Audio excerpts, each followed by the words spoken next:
अस्सलाम वालेकुम दोस्तों, समय इस्लाम में आप लोगों का एक बार फिर से खैर मकदम। बात दरअसल यूँ है कि सच्चाई और झूठ की क्या हकीकत। एक बार का मामला ये है कि एक हदीस का मफ़हूम है जिसमें एक शख्स मोहम्मद सल्लल्लाहु अलैहि वसल्लम के पास करीब में जाते हैं, तो वो सहाबा कराम रज़ी अल्लाह ताला अन्हु मोहम्मद सल्लल्लाहु अलैहि वसल्लम से नसीहत के तौर पे बात होती है, तो वो कहते हैं कि उसे झूठ ना कहें। तो वो अपने आप को जो है कि जिस तरह से जो भी है एक बहुत सारे कामों में मशगूल वगैरह होता है, लेकिन वो सोच लेता है कि मुझे झूठ नहीं कहना है।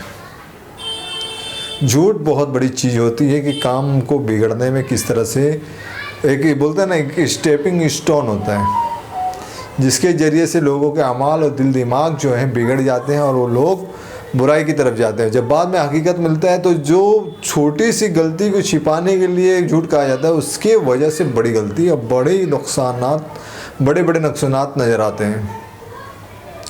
इसी तरह से एक और हदीस वगैरह का मफ़हूम है जिसमें या कहीं मैंने ये पढ़ा, मुझे याद नहीं, मैं मुकम्मल तौर पर नहीं कहूँगा। तो उसमें यह है कि किसी ने कहा कि झूठ ना कहें। एक बात जो झूठी बोलते हैं ना, एक बात जो झूठी एक जगह से निकलती है ना, तो आगे जाते जाते जाते कितने लोग उसे सच मानने लगते हैं, उसे सच मानने लगते हैं। हाँ, ये हकीकत में हुआ जैसे झूठ फैलते जा रहा। तो ये नहीं कहना है। और साफ तौर पे कहीं तहरीर है कि सुनी सुनाई बात को बगैर तहकीक के एक जगह से दूसरी जगह पहुंचा देना भी झूठ है। किसी भी बात को बिना तहकीक के एक जगह से दूसरी जगह तक पहुंचा देना, ये भी एक झूठ है। अब झूठ किस तरह से, क्या पता उसके पास ऐसे जराए ना हो, जानता ही ना हो कि उसके मुतालिक झूठ फैला हो,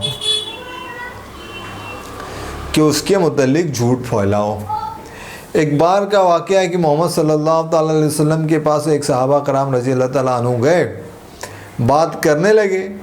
तो उस शख्स के बारे में, मतलब मोहम्मद सल्लल्लाहु अलैहि वसल्लम के पास उस शख्स के बारे में कुछ अजीब व गरीब बातें करने लगे। तो मोहम्मद सल्लल्लाहु अलैहि वसल्लम ने उसने ये कहने से मना फरमाया। इसके पीछे क्या बात होगी? बात यह है कि जब किसी तीसरे आदमी के बारे में कोई दो आदमी बात करने लगते हैं और एक पहले वाले को दूसरा पहले वाले को बताने लगता है उसकी बुराइयां, तो नतीजे में ये होता है कि जब तीसरा शख्स पहले वाले के सामने आता है तो उसके दिल दिमाग में जो बुराइयां बसाई गई हैं, जो चीज़ें बताई गई हैं, उस तरह से उसके जहन में ख़यालात और तस्वुरात आने लगते हैं कि क्या वाकई ये शख्स है। तो जहाँ पे मौदबाना और अच्छे से चीज़ें बात होनी चाहिए, वहाँ पे वो आजमाइश के तौर पे बात शुरू कर देते हैं, ढूंढने लगते हैं, फिराक में पड़ जाते हैं कि आया इस शख्स के बारे में जो बातें मेरे सामने कही गई हैं, क्या वो सच है या गलत है।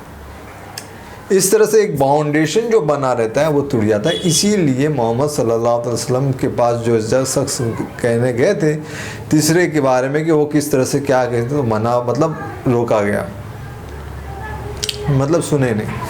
इसी तरह से हजरत अम्मा आयशा रज़ी अल्लाह ताला अन्हा कहती हैं कि कौन क्या कहता है, ये भी मैंने कहीं से पढ़ा, उसमें कहते हैं कि कौन क्या कहता है ये मत देखो, कौन क्या कहता है ये मत देखो कि कौन है, क्या कहता है ये देखो। कौन क्या कहता है ये मत देखो, क्या कह रहा है वो देखो, कौन है वो मत देखो। क्योंकि और इसको संभाले कैसे, पूरे माशरे को संभाले कैसे, किस तरह से ऐसे संभाल के आगे चलाएं कि पूरे तालीमात वगैरह जो है आम हो और लोग इस पर अमल करें और आगे बढ़ने की कोशिश करें। तो बात दरअसल यही है कि मोहम्मद सल्लल्लाहु अलैहि वसल्लम ने जो दीन फैला है, जैसा अल्लाह ने उन पे उतारा वो वैसे ही लोगों को पहुँचाएँ। मैं समझता हूँ कि झूठ की जो बात है ना, झूठ की बात, वो दरअसल मुझे ये कहना था कि सुनी सुनाई बात को एक जगह से दूसरी जगह पहुँचा देना भी झूठ है। और जो अगर वो बात झूठ निकलती है तो फैलाने वाला भी खुद झूठा हो जाता है। बात यही थी। उम्मीद है कि आप लोगों को ये बात समझ में आएगी कि झूठ क्यों कहा है और क्यों रोकना है, झूठ क्यों रोकना है। झूठ के बहुत सारे किस्म, अलग अलग वाक़यात है, अलग अलग मरहले पे लोग झूठ कह ही देते हैं, लेकिन क्यों नहीं कहना है ये बात समझ जाए कि बिला ज़रूरत क्यों झूठ कहा जाए, उसके आगे जो ज़रूरत पड़े भी तो झूठ क्यों कहा जाए। क्योंकि ये ज़ुबान जो है ना, एक गवाही के तौर पे भी ज़ुबान है। किसकी गवाही दे रही है ज़ुबान? अगर हम समझें कि ज़ुबान है, किसकी गवाही दे रही ज़ुबान? अकल के सालिम होने के, दिल को पाक होने की, या तो अकल की ख़राबी की या दिल की ख़राबी की। जैसा इंसान ज़ुबान से कहता है उस तरह से तसव्वुरात उसके जहन में बने रहते हैं, उसकी कैफियत दिल पे बसी रहती है, जिसके अमल से जो ज़ुबान है पूरे जिस्म की गवाही है। एक तौर पे अगर हम सोचे समझे तो किस तरह से गवाही है? हम करें कुछ और, कहें कुछ और, तो लोग कहेंगे पागल है, लोग कहेंगे पागल है। तो ज़ुबान के वहाँ पे हकीकत ख़त्म हो जाती है, क्योंकि ये पूरा जिस्म कहीं और जा रहा है, ज़ुबान कहीं और जा रहा है, जिसकी वजह से ये बहुत बड़ी बात हो जाएगी कि इंसान कहेंगे पागल है। लेकिन जिस जगह पे इंसान है उस जगह पे ज़ुबान है, और पूरे अमल को, पूरे तजुर्बात को एक एक्सपेरिमेंट तजुर्बे के साथ रखते हुए ज़ुबान अपनी हकीकत और अपनी मौजूदगी का एहसास दिलाए, उसे कहते हैं ज़ुबान। कि ज़ुबान क्या है? ज़ुबान झूठ कह रही है, सच कह रही है, झूठ होना चाहिए या सच होना चाहिए? अब ज़ुबान किसी एक शख्स की है जो कह दी, ज़ुबान किसी एक शख्स की है जो कह दी, तो हकीकत कही या झूठ कही, जांच होगा। कितने लोगों के जहन उस बात से मुत्तफिक होते हुए जुड़ते हैं, तो वो सब मिलकर के एक जमात बनते हैं, और वो सब जो है अपनी ज़ुबान जो कहेंगे उसी जहन से कहेंगे जहाँ से वो सुने थे। इसीलिए मोहम्मद सल्लल्लाहु अलैहि वसल्लम को अल्लाह ताला ने एकदम परफेक्ट बनाए थे और अपना कलाम दिए थे कि वो कहें, अपनी ज़ुबान से कहें। इसीलिए अल्लाह ताला ने मोहम्मद सल्लल्लाहु अलैहि वसल्लम को संभाल करके मजबूती से रखे कि वो कायम दायम रहे। क्यों? क्योंकि मोहम्मद सल्लल्लाहु अलैहि वसल्लम की ज़िंदगी के बारे में कुछ असहाब कराम रज़ी अल्लाह ताला अन्हुम अजमईन हज़रत आयशा सिद्दीक़ा, हज़रत आयशा रज़ी अल्लाह ताला अन्हा के पास गए और जाके पूछे कि मोहम्मद सल्लल्लाहु अलैहि वसल्लम की ज़िंदगी कैसी थी। उन्होंने साफ़ तौर पे एक जवाबिया या सवालिया ये कहा कि क्या तुमने कुरान, मतलब जिसका मफ़हूम बता रहा हूँ, जिसका मफ़हूम है कि जब उन्होंने उनसे पूछा गया तो उन्होंने इशारा दिया कि क्या तुमने कुरान नहीं पढ़ा। जैसा जैसा अल्लाह ताला की तरफ से हुक्म उतरता था वैसे वैसे अल्लाह ताला के फजल व करम से मोहम्मद सल्लल्लाहु अलैहि वसल्लम लोगों के दरमियान दीन इस्लाम की बात फैलाते थे। बात यही हुई, बात दरअसल यही हुई, बात यही है। और जो कलमा तैयबा का जो कहते हैं ला इलाहा इल्लल्लाह मुहम्मदुर रसूलुल्लाह सल्लल्लाहु अलैहि वसल्लम, जो है पढ़े, इस पे यकीन लाए, तो उसकी राह निजात कहाँ दिख रही? उसकी राह निजात दीन में दिख रही, कलमे पे दिख रही है।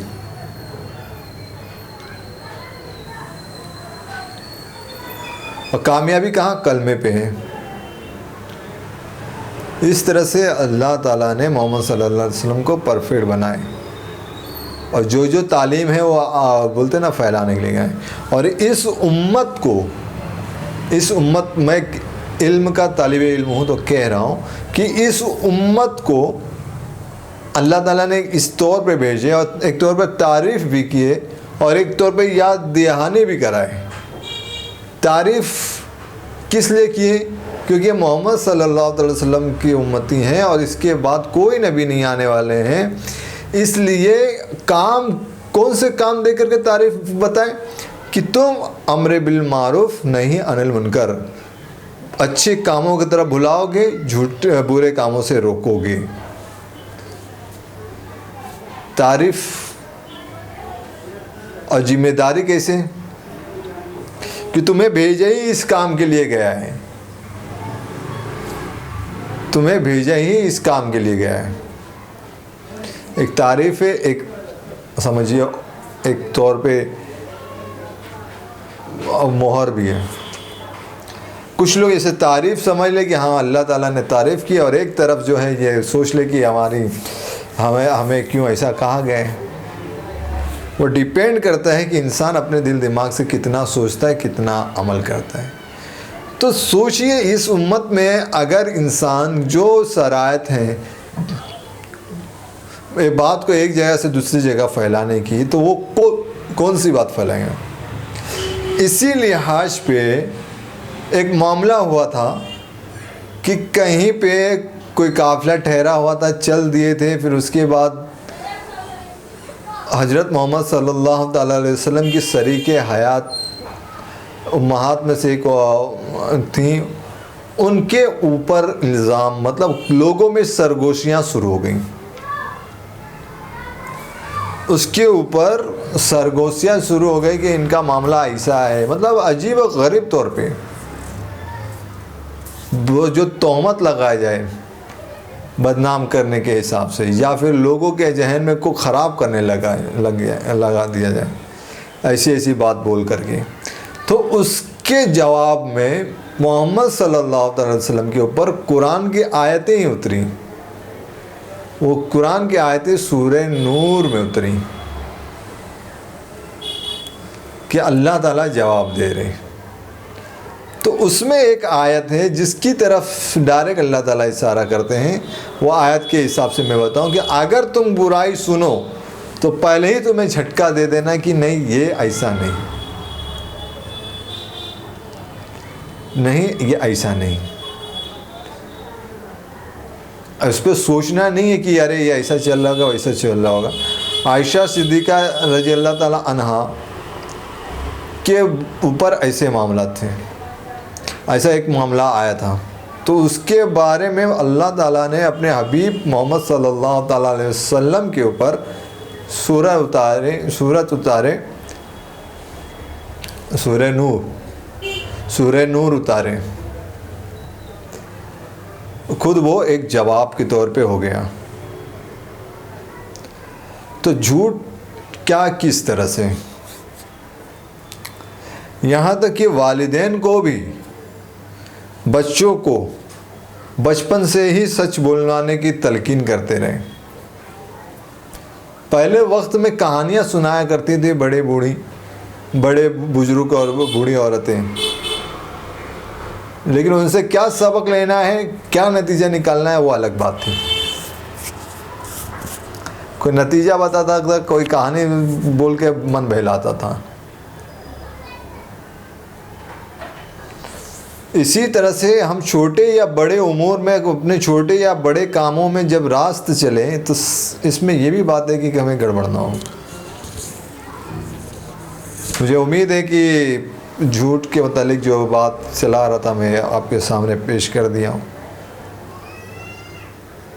और झूठ को सच बनाने के लिए तो कसम वगैरह की भी हालत आती है कहीं कहीं झूठ को तोड़ने के लिए। लेकिन दरअसल बात यूँ ही थी, झूठ कैसे, तो आज इलेक्ट्रॉनिक दौर है, सोशल मीडिया का दौर है। कोई भी मैसेज आता है, इंसान बिला तहकीक के उस मैसेज को अपने मोबाइल से एक जगह से दूसरी जगह भेज देते हैं। इलेक्ट्रॉनिक मीडिया है, सॉरी ये इलेक्ट्रॉनिक गैजेट है, बहुत सारे गैजेट हैं।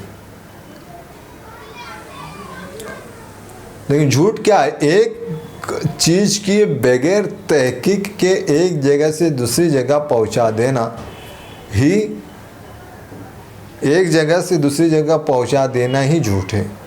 हाँ, मान लिया कि कहीं इंसिडेंट हुआ, एक ऐसा है जिसको फैलाना है, जिसे बताना है, तो उसके कुछ कानून व ज़वाब्त हैं। उस पर तारीख ज़ब्त कर दी जाए कि किस तारीख को कौन सा मामला दरपेश आया, ताकि वह गर्दिश में कई दिनों तक ना रहे। जो ज़रूरत हो उसको ज़रूरत पूरे मुहैया हो जाए, उसके बाद गर्दिश ना रहे, चाहे जो भी हो। मामला हो जाए 2 महीना पहले और उसकी जो पैगाम है या फिर जो ज़ाब्ते हैं वो फैलते रहें। इसलिए चाहिए कि इस चीज़ को रोकें, झूठ फैलाने से रोकें।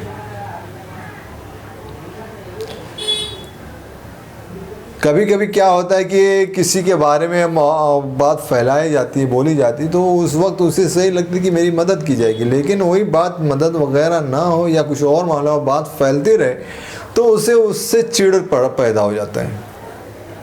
चिढ़ पैदा हो जाती है कि ये क्या फैलाया जा रहा है। तो यही बात दरअसल है कि ये सच भी झूठ होने लगता है। वो सच भी रहे तो कुछ टाइम के बाद झूठ होने लगते हैं। इसलिए अगर मैसेज वगैरह फैलाएं जो ऐसे मामला हों तो उस पर डेट तहरीर कर दी जाए। उम्मीद है कि आप लोगों को बात समझ में आ गई। और ये झूठ और सच जो है, मैं खुद सोचने समझने के लिहाज से बात कर रहा था कि मुझे क्या समझ में आया, झूठ या सच। उम्मीद है कि हमें कहने सुनने से ज़्यादा समझने की तौफीक मिले। मैं भी एक इल्म का तालिब इल्म हूँ, तुम्हें भी अल्लाह अता करें। ठीक है, चलिए, अस्सलाम वालेकुम।